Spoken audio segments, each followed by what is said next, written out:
Bien-être en Yvelines, l'art en main et équilibre énergie présente l'émission Bien-être au quotidien sur Marmite FM 88.4.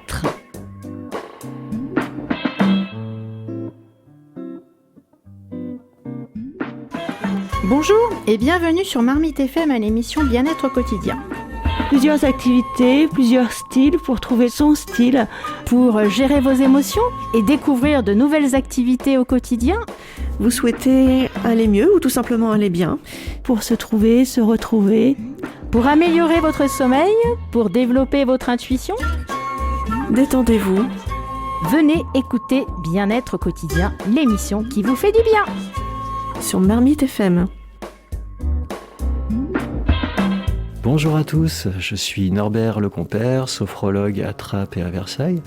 J'interviens aujourd'hui pour l'association Bien-être en Yvelines pour vous présenter la sophrologie. Alors, je vais vous présenter au départ donc la pratique de la sophrologie et comment elle se définit.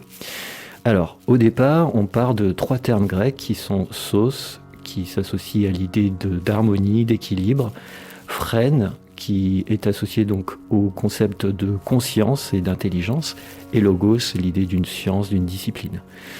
L'idée est de permettre d'apporter un équilibre au niveau de la conscience pour vivre son quotidien. Et dans ce travail sur la conscience de soi et du monde, qui permet en fait par différentes techniques en mouvement ou statiques d'apprendre à s'écouter. D'abord, donc s'écouter, c'est travailler sur l'aspect sensoriel. Ensuite, pouvoir interroger des automatismes, c'est-à-dire des mouvements, des pensées, des choses qui sont en fait souvent parasites et qui nous empêchent parfois de bien vivre le moment présent. Et donc interroger les pensées circulaires. Et le travail sur ces pensées permet justement de s'en affranchir. Ensuite, l'idée, c'est de se permettre de ramener notre conscience dans le présent en créant un mouvement. C'est un mouvement intérieur en fait, et un mouvement aussi vers les autres. Et donc dans cette idée, tout est mouvement. L'intention, c'est le principe, c'est-à-dire le principe qui permet à la personne de donner du sens à ce mouvement qu'elle associe à ses pensées et à ses gestes. Et l'idée est donc de travailler sur les ressources intérieures, les capacités de chacun. Et ces capacités, en fait, sont présentes, c'est-à-dire qu'elles sont déjà présentes. Il s'agit simplement de les activer, de leur donner du sens au travers de différentes techniques et outils qui sont, dans une certaine mesure, possibles d'être appropriés par tout le monde.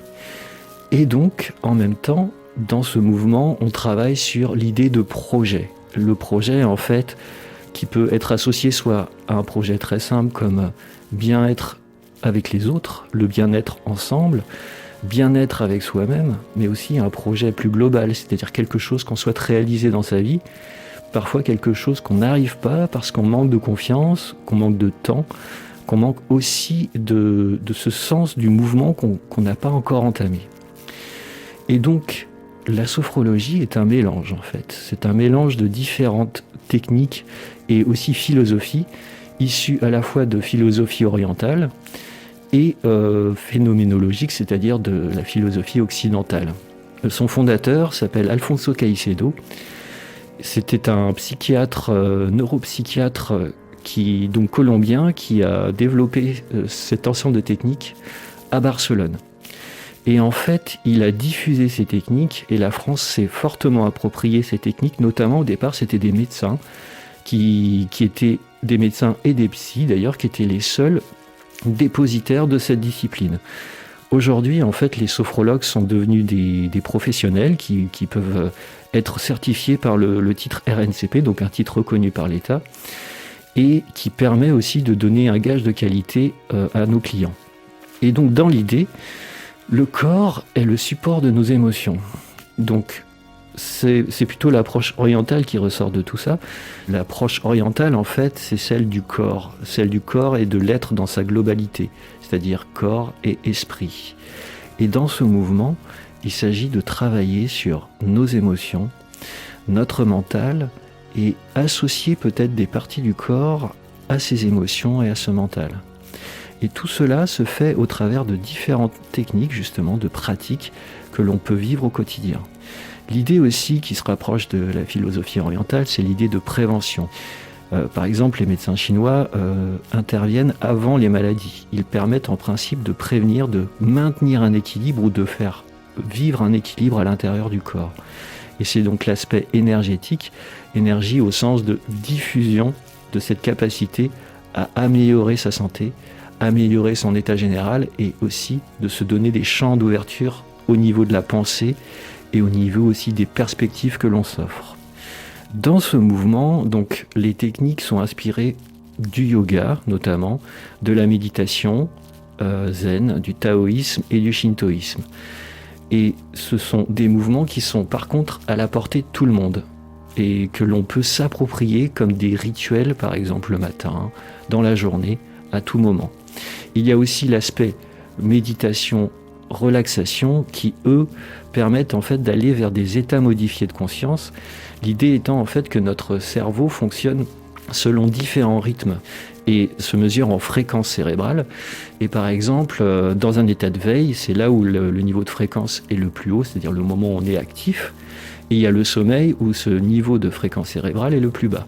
Et entre les deux, il y a ce que l'on appelle en neurologie les ondes alpha. Et ces ondes alpha, en fait, sont les ondes où on permet à notre esprit d'être plus présent à notre conscience et de ramener justement des schémas que l'on peut reprogrammer. Et donc les relaxations permettent justement de retravailler, de travailler sur ces schémas de conscience.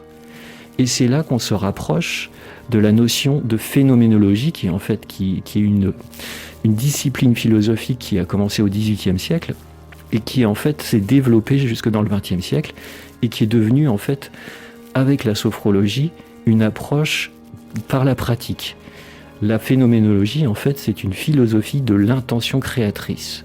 Intention créatrice, c'est-à-dire c'est cette capacité que nous, en tant qu'êtres humains, nous avons avec notre pensée de créer de la matière, de créer du mouvement. Cette intention se travaille autour de l'observation et la description des phénomènes qui sont centrés sur la personne. Et pour donner du sens et une ouverture d'un champ des possibles, grâce à notre conscience. L'idée aussi, qui est reprise de la phénoménologie, c'est l'idée d'historicité. Et la sophro, en fait, va reprendre dans ses 4 premiers degrés cette notion d'historicité. Il y a 4 degrés car en fait, on évolue au fur et à mesure de la discipline, de la pratique de chacun. Et donc, le premier degré est associé au présent, c'est-à-dire ce que l'on vit ici, maintenant, dans notre corps. Donc, c'est la corporalité et le présent.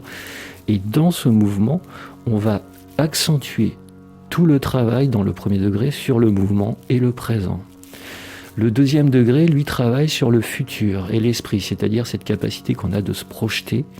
Et donc là, on va davantage aller aborder des sujets qui sont les projets, le manque de confiance en soi. Qu'est-ce que je peux réussir à réaliser pour faire face à des tensions émotionnelles qui m'empêchent d'aller vers l'avant ? Et c'est un travail donc sur l'esprit que l'on va apporter bien entendu par le corps et le premier degré également. Tout est relié. Il y a aussi le troisième degré donc, qui lui est une continuité. On va travailler sur notre passé et relier le corps et l'esprit. L'idée étant que notre passé peut être un outil de pensée positive. On peut aller retrouver des ressources dans notre passé et se rendre compte que notre mémoire en fait est aussi un outil de construction de notre conscience et aussi de reformulation de notre vécu grâce à un retour de pensée positive. Enfin, le 4e degré, qui est un peu la synthèse de tout cela, c'est l'idée que Caicedo avançait, c'était que ce sont les valeurs qui vont créer le mouvement. Les valeurs que l'on se donne soi, c'est-à-dire celles qu'on s'approprie dans notre existence, comme par exemple la liberté, la convivialité, le sens du partage, le fait d'aller vers l'autre, le fait d'aller vers soi. Toutes ces valeurs, en fait, sont la source de l'intention, la source du mouvement. Alors, la sophro pour qui ?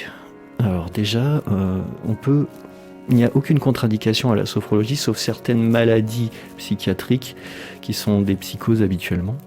Autrement, la sophrologie peut être vécue par tout le monde et ça peut devenir également un art de vivre.